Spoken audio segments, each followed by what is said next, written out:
பாகிஸ்தானுக்கு எதிரான நிலைப்பாடுகளை உடனடியாக யுஏஇ எடுக்க ஆரம்பித்து யுஏஇல ஒர்க் பண்ணக்கூடிய அங்க இருக்கக்கூடிய பாகிஸ்தானியர்கள் அத்தனை பேரையுமே எந்த விதமான கேள்விகளும் இல்லாமல் வெளியேற்றுகிற பணியை முடுக்கிவிட்டிருக்கிறது யுஏஇனுடைய அரசு என்கிற செய்திகள் வெளியாகி இருக்கிறது. குறிப்பாக கடந்த 3 நாட்களுக்கு முன்னாடி வரைக்கும் 15,000 பாகிஸ்தானியர்கள் இப்படி யுஏஇலிருந்து வெளியேற்றப்பட்டிருக்கிறார்கள் என்கிற செய்திகளோடு, அப்ப சண்டை இல்லைன்னா ஈரான்காரன் எதுக்கு உங்களுக்கு குரூஸ் ஏவுகணை அடிக்கிறான், ஈரான்காரன் ஏன் உங்களோட சண்டை பிடிக்கிறான், நீங்க ஏன் ஈரான்காரன் கப்பலை கைப்பற்றிய என்ற கேள்வி எல்லாம் இருக்குதா இல்லையா?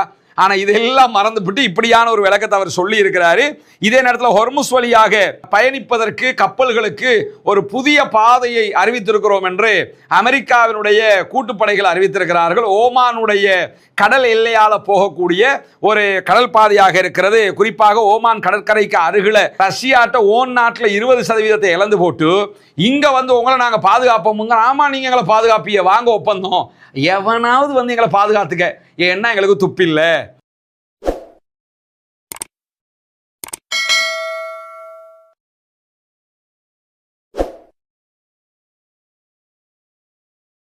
அன்புக்கினிய சகோதர சகோதரிகளே, நம் அனைவர் மீதும் ஏக இறைவனுடைய அமைதியும் கருணையும் உண்டாகட்டுமாக என்கிற உயரிய பிரார்த்தனைகளோடு பாலஸ்தீன மீதான இஸ்ரேலிய ஆக்கிரமிப்பு இராணுவத்தினுடைய 2 ஆண்டு கால யுத்தம் ஒரு யுத்த நிறுத்தமாக மாற்றப்பட்டதற்கு பிறகு உடனடியாக இஸ்ரேலிய ஆக்கிரமிப்பு இராணுவம் அமெரிக்காவினுடைய கூட்டு இராணுவத்தோடு இணைந்து ஈரான் மீதான 40 நாள் யுத்தம் ஒன்றை நடத்தியிருந்தார்கள். அந்த யுத்தமும் தற்போது ஒரு யுத்த நிறுத்தமாக மாற்றப்பட்டிருக்கு. யுத்த நிறுத்தம் என்று சொன்னாலும் யுத்த நிறுத்தம் தொடர்கிறதா இல்லையா என்கிற அளவுக்கு தொடர் பிரச்சனைகளை உண்டாக்கி இருக்கிறார். அதே நேரம் மத்திய கிழக்கு முழுவதும் ஒரு பதட்டமான சூழல் எப்போதுமே இருந்து வருகிறது.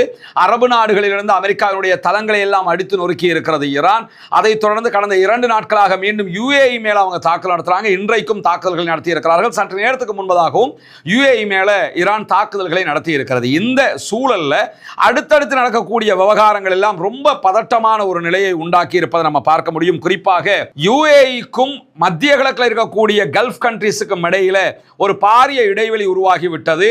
ஒபெக் கூட்டமைப்பிலிருந்து யுஏஇ வெளியேறிவிட்டது. ஒபெக் பிளஸ் கூட்டமைப்பில் இருந்து வெளியேறிட்டாங்க. அதே நேரம் சவுதி அரேபியா, துருக்கி, ஈஜிப்ட், பாகிஸ்தான், கத்தர் உள்ளிட்ட நாடுகள் ஒரு எல்லை கோட்டில் ஒன்றிணைந்து வருகின்றன. பாகிஸ்தானுக்கும் சவுதி அரேபியாவுக்கும் இடையில் ஒரு பாதுகாப்பு ஒப்பந்தம் ஏற்படுத்தப்பட்டிருக்கிறது. அதனைத் தொடர்ந்து யுஏஇக்கு எதிரான போங்கை பாகிஸ்தான் கையில் எடுத்திருக்கிறது. பாகிஸ்தானுடைய இராணுவ திறன்களை பயன்படுத்துகிறது சவுதி அரேபியா. அதிலும் குறிப்பாக யுஏஇக்கு எதிராக யுஏஇனுடைய ஆதரவு பெற்றதாக குறிப்பிடப்பட்டிருந்த லிபியாவினுடைய படைகளுக்கு இனிமேல் யுஏஇ எந்த உதவியும் செய்யக்கூடாது என்று சொல்லி பாகிஸ்தான் வழியாக சவுதி அரேபியா ஆயுதங்களை அனுப்பி கொண்டிருக்கிறது. ஏற்கனவே யமனுக்குள்ள யுஏஇக்கும் சவுதிக்கும் இடையில பிரச்சனை இருக்கிறது. சோமாலியாவுக்குள்ள பிரச்சனை இருக்கிறது. இந்த பிரச்சனைகளுக்கெல்லாம் மத்தியில் யுஏஇக்கு பாகிஸ்தான் கொடுக்க வேண்டிய 4 பில்லியன் அமெரிக்க டாலர் கடன்களை கூட சவுதி அரேபியா உடனே பாகிஸ்தானுக்கு கொடுத்து நீங்க திருப்பி கொடுத்துருங்க என்றெல்லாம் சொல்லிட்டாங்க. இதெல்லாம் நடந்து முடிஞ்சதுக்கு பிறகு தற்போது யுஏஇ ஒரு வேட்டையை ஆரம்பித்திருக்கிறது. அது என்னன்னு சொன்னா, இவ்வளவு நடந்துகிட்டு இருக்குது, நான் சொல்றத பாகிஸ்தான் கேட்காம சவுதி சொல்றதை கேட்டுக்கிட்டு இருக்கிறாங்க என்கிற ஒரு கோபம் இருக்கிறது. அதை தாண்டி பாகிஸ்தான் வழியாகத்தான் ஈரானுக்கு தேவையான எல்லா உதவிகளும் தரை வழியாக போய்கொண்டிருக்கிறது. எனவே இதற்கெல்லாம் மாற்றாக பாகிஸ்தானுக்கு எதிரான நிலைப்பாடுகளை உடனடியாக யுஏஇ எடுக்க ஆரம்பித்து யுஏஇல ஒர்க் பண்ணக்கூடிய அங்க இருக்கக்கூடிய பாகிஸ்தானியர்கள் அத்தனை பேரையுமே எந்த விதமான கேள்விகளும் இல்லாமல் வெளியேற்றுகிற பணியை முடுக்கிவிட்டிருக்கிறது யுஏஇனுடைய அரசு என்கிற செய்திகள் வெளியாகி இருக்கிறது. குறிப்பாக பாகிஸ்தான்காரங்களை ஏன் வெளியேற்றுறீங்க என்று சொன்னா, அவன் பாகிஸ்தான்ங்கிறதுனாலேயே வெளியேற்றுறோம் என்கிற பதிலை யுஏஇ சொல்லி இருக்கிறது. பாகிஸ்தானை சேர்ந்தவர்கள் கைது செய்யப்படுகிறார்கள். அவருடைய வங்கி கணக்குகள் சீஸ் பண்ணப்படுகிறது. அவருடைய வங்கி கணக்கில் இருக்கக்கூடிய பணம் எல்லாமே அரசுடைமையாக்கப்படுகிறது. யுஏஇ கவர்மெண்ட் ப்ராப்பர்ட்டியாக மாற்றப்படுகிறது. உடனடியாக அவங்க கைது செய்யப்பட்டு சிறையில் அடைக்கப்பட்டு அடுத்து கிடைக்கிற விமானத்தில் ஏற்றி பாகிஸ்தானை நோக்கி அனுப்பப்படுகிறார்கள். எந்த விதமான கேள்வி கணக்கும் கிடையாது. பிடிக்கிறாங்க, விசாரிக்கிறாங்க, வாக்குமூலத்தை பதிவு செய்யறாங்க, ஏற்றி அனுப்பிக்கிட்டே இருக்கிறாங்க என்கிற செய்திகள் வெளியாகி இருக்கிறது. நியூ லைன்ஸ் இதழுடைய செய்தி பிரகாரம் இதுவரைக்கும் கடந்த 3 நாட்களுக்கு முன்னாடி வரைக்கும் 15,000 பாகிஸ்தானியர்கள் இப்படி யுஏயிலிருந்து வெளியேற்றப்பட்டிருக்கிறார்கள் என்கிற செய்திகளோடு பல்லாயிரக்கணக்கான தொழிலாளர்கள் தொடர்ந்தும் இதே போன்று யுஏயிலிருந்து வெளியேற்றப்பட்டு கொண்டே இருக்கிறாங்க என்கிற செய்திகள் வெளியாகி இருக்கிறது. திடீரென்று கைது செய்யப்படுறாங்க, மொபைல் பறிமுதல் செய்யப்படுகிறது, ஏற்கனவே நம்ம சொன்ன ப்ராசஸ் எல்லாம் நடைபெறுகிறது, வெளிநாட்டுக்கு அவர்களுடைய நாடுகளுக்கு அனுப்பப்படுகிறார்கள். இதற்கு முன்பதாக ஈரானியர்களுக்கும் இதே வேலையை யுஏஇ பண்ணி வர்றாங்க. அங்க இருக்கக்கூடியவங்க ஈரானுக்கு விசுவாசமா இருந்தாங்களா இல்லையா, நம்ம நாட்டுக்கு விசுவாசமா இருந்தாங்களா இல்லையா, அதெல்லாம் கதை இல்லை. நீ ஈரானா நாட்டை விட்டு போயிரு, பாகிஸ்தானா நாட்டை விட்டு போயிருன்னு சொல்லி மொத்தமாகவே UAE American Israel bro Israel என்கிற நிலைக்கு வந்து விட்டார்கள். எந்த அரபு நாடும் எனக்கு தேவையில்லை, எந்த இஸ்லாமிய நாடும் எனக்கு தேவையில்லை, எனக்கு தேவை பிசினஸ், எனக்கு தேவை அமெரிக்காவும் இஸ்ரேலும் என்கிற நிலையில தான் இப்பொழுது ஈரான் அமெரிக்காவினுடைய ஆதரவு பெற்றிருக்கக்கூடிய யுஏஇ மேல தாக்குதல் நடத்தும் போது அந்த தாக்குதல்களை தடுக்கிற வேலையை கூட யுஏஇக்கு சப்போர்ட்டாக இஸ்ரேல் பண்ணிக்கிட்டு இருக்கிறாங்க என்கிற செய்திகளும் வெளியாகி கொண்டிருக்கக்கூடிய சூழல்ல தான் இன்றைக்கு அமெரிக்கா வெளியிட்டிருக்கக்கூடிய ஒரு அறிவிப்பு பிரகாரம் ஈரானுடைய கடற்கரை பகுதிகளில் நாங்க ஐஆர்ஜிசிக்கு ஆதரவான 5 படகுகளை அளித்திருக்கிறோம் என்கிற செய்திகளை சொல்லியிருந்தாங்க. ஆனால் சற்று நேரத்துக்கு முன்பதாக ஐஆர்ஜிசி வெளியிட்டிருக்கக்கூடிய அறிவிப்புல அந்த 5 படகுகளுக்கும் ஐஆர்ஜிசிக்கும் எந்த சம்பந்தமும் கிடையாது. அது பொதுமக்களுடைய சரக்குகள் ஏற்றி செல்லப்பட்ட படகுகள். பொதுமக்கள் தான் அதிலே 5 பேர் கொல்லப்பட்டிருக்கிறார்கள். எனவே எங்களை அழிப்பதாக சர்வதேசத்துக்கு சொல்லிக்கொண்டு, இராணுவத்தோடு மோதுவதாக சர்வதேசத்துக்கு சொல்லிக்கொண்டு அப்பாவி ஈரானியர்களை கொள்ளுகிற வேலையை தொடர்ந்து அமெரிக்கா செய்து வருகிறது. எங்களுடைய பொறுமைக்கும் எல்லை இருக்கிறது என்கிற செய்திகளை இன்றைக்கு ஈரானுடைய ஐஆர்ஜிசி வெளியிட்டிருக்கக்கூடிய காட்சிகள் நம்ம பார்க்கிற அதே நேரத்தில் அமெரிக்காவினுடைய பென்டகனுக்கு பொறுப்பாக இருக்கக்கூடிய பாதுகாப்பு செயலர் பீட் ஹெக்ஸத் இன்றைக்கு ஒரு அறிவிப்பை விடுத்திருக்கிறார். அதில் அவர் என்ன சொல்றாருன்னா, நாங்க ஈரானோட சண்டையை விரும்பல, நாங்கள் அவர்களோடு இணங்கி போவதற்குத்தான் தயாராக இருக்கிறோம். ப்ராஜெக்ட் ஃப்ரீடம் என்கிற கடற்படை நடவடிக்கை என்பது ஹொர்முஸ் ஜலசந்தியில் இருக்கக்கூடிய ஈரானுடைய ஆதிக்கத்தை உடைக்கிற ஒரு நடவடிக்கையை தவிர ஈரானோடு சண்டை பிடிக்கிற நடவடிக்கை இல்லைங்கிறாரு. இந்த உடைக்கிற நடவடிக்கைக்கும் சண்டை பிடிக்கிற நடவடிக்கை இல்லைங்கிறதுக்கும் என்ன வித்தியாசம்ங்கிறத இவங்கள்ட்ட தான் கேட்கணும். உலகத்துல இப்படியான வியாக்கியானம் எல்லாமே இவங்கள மாதிரி ஆக்கள் மட்டும் தான் சொல்லணும். அவ்வளவு மூளை இவங்களுக்கு. என்னன்னா, ஈரானோட நாங்க சண்டை இல்லை, ஆனா ஆதிக்கத்தை உடைக்கிறோம். ஆதிக்கத்தை எப்படி உடைக்கிறோம்னா, இங்க ராணுவ தளங்களை கொண்டு உடைத்துக் கொண்டிருக்கிறோம். 100க்கும் மேற்பட்ட விமானங்கள், அதே போன்று USS ஜார்ஜ் டபிள்யூ புஷ் என்கிற விமானம் தாங்கி கப்பல், அதை தாண்டி 15,000க்கும் மேற்பட்ட US ஃபோர்சஸ், இவங்களை எல்லாம் வச்சுக்கிட்டு ஹொர்முஸ்ல கப்பல் யாருனாலும் போங்க, ஈரான் இதுக்கு அப்புறம் தலையிட்டா நாங்கள் தொலைச்சு போடுவோம், நாங்கள் பாதுகாப்புக்கு வர்றோம் என்று சொல்லி ஈரானோடு முட்டி மோதுவதற்கு பேர் சண்டை இல்லையா, அந்த ஆதிக்கத்தை குறைக்கிறதான்.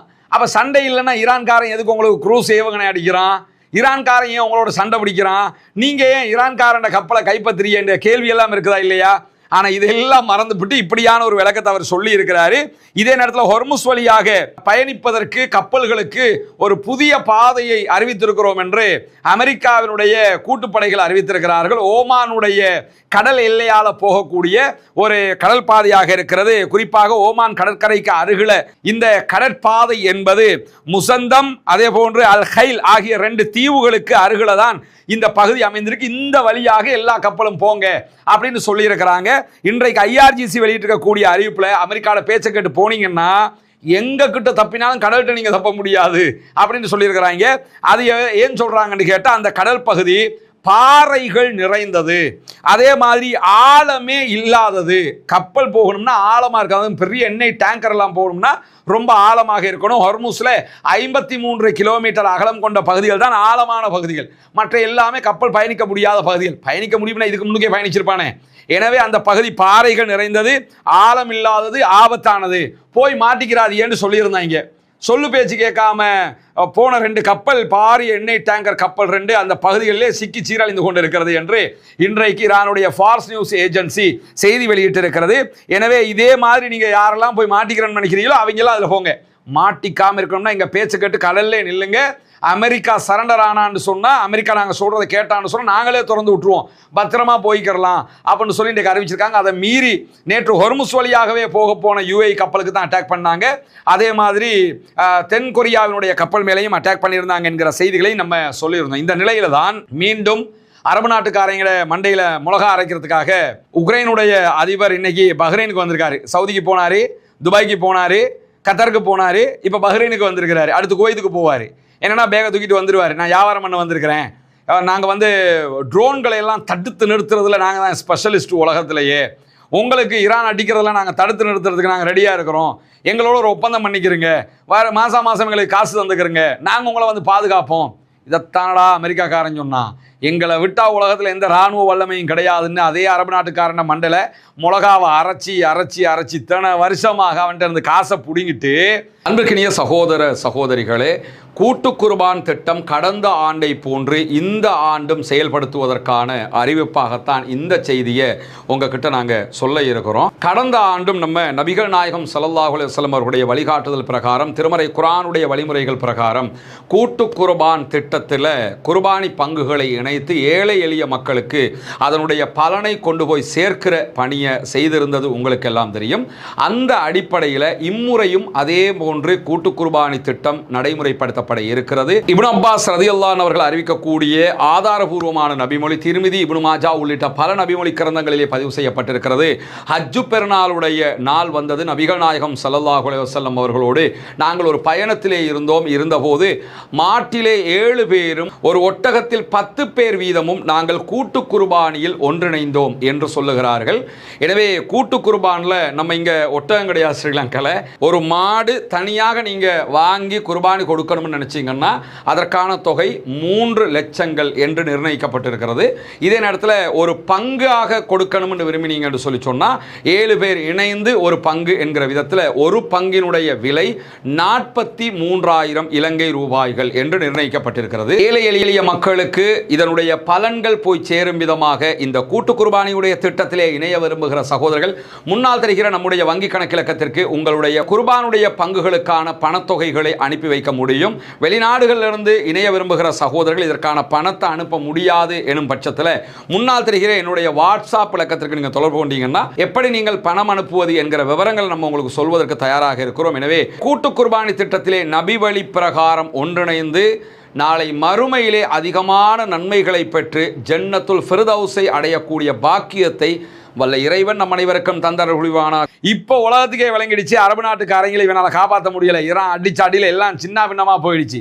இப்போ இவன் வர்றான், வந்து என்னன்னா என்ன நம்புங்க, நான் உங்களை காப்பாற்றுவேன் அப்படிங்கிறான். இவங்களை ஆமாம் நீங்கள் காப்பாற்றுவீங்க, வாங்க ஒப்பந்தம் போட்டுக்கிறோம் அப்படிங்கிறாங்க. எப்பெல்லாம் ஜெலன்ஸ்கி இந்த மாதிரி நாடுகளுக்கு போகிறாரோ, நாங்கள் ஜெயிச்சிட்டோம்னு சொல்ல போகிறாரோ, அப்போ எல்லாம் ரஷ்யாக்காரன் உக்ரைனுக்கு அடிப்பான். அடித்து இவன் ஒன்றும் கிடையாதுங்கிறது உலகத்துக்கு சொல்லிக்கிட்டே இருப்பான். ஆல்ரெடி உக்ரைனுடைய 20% நிலப்பரப்பை ரஷ்யா கைப்பற்றிட்டாங்க. கிட்டத்தட்ட 5இல் 1 பகுதியை கைப்பற்றி முடிச்சாச்சு. ரஷ்யாட்ட ஓன் நாட்டில் 20% இழந்து போட்டு இங்கே வந்து உங்களை நாங்கள் பாதுகாப்போமுங்க. ஆமாம் நீங்கள் எங்களை பாதுகாப்பிய, வாங்க ஒப்பந்தம். எவனாவது வந்து எங்களை பாதுகாத்துக்க, ஏன்னா எங்களுக்கு துப்பில்லை, நாங்கள் மூளையை யோசிக்கிறதுக்கு தயார் இல்லை, நீங்கள் தான் எங்களை பாதுகாக்கணும் என்கிற ரீதியாக அரபு நாட்டுக்காரங்க இருக்கிறாங்கிறதுக்கு இது ஒரு எடுத்துக்காட்டாக இருக்கிற அதே நேரத்தில் இன்றைக்கு இந்த செய்தி வெளிவந்ததுக்கு பிறகு ஈரானுடைய வெளியுறவு அமைச்சக செய்தி தொடர்பாளர் இஸ்மாயில் பகாய் ஒரு ஊடக சந்திப்பை நடத்தியிருந்தார். அதில் அவர் என்ன சொல்றாருன்னா, வளைகுடா நாடுகள் பாதுகாப்ப பக்கத்து நாடுகள்கிட்ட கடன் கேட்காதீங்க, நீங்களே உங்களை பாதுகாக்கிறதுக்கு முயற்சி பண்ணுங்க, நீங்க உங்க ஆட்களை போட்டு கண்டுபிடிப்புகளை உண்டாக்குங்க, ஆயுதங்களை தயாரிச்சுக்கிறங்க. ஏற்கனவே அமெரிக்காக்காரன் நம்பி இப்போ அடி வாங்கிட்டீங்க, போதாதா? உங்களை மேல அடிக்கணும்னு எங்களுக்கு என்ன விதியா? நாங்கள் உங்கள் மேலே அடிக்கலை, அமெரிக்காக்காரண்டே எல்லா தளங்களுக்கு தான் நாங்கள் அடிச்சிருக்கிறோம். அவன் உங்களை பாதுகாப்பான்னு நினச்சிங்க, பாதுகாக்கலை.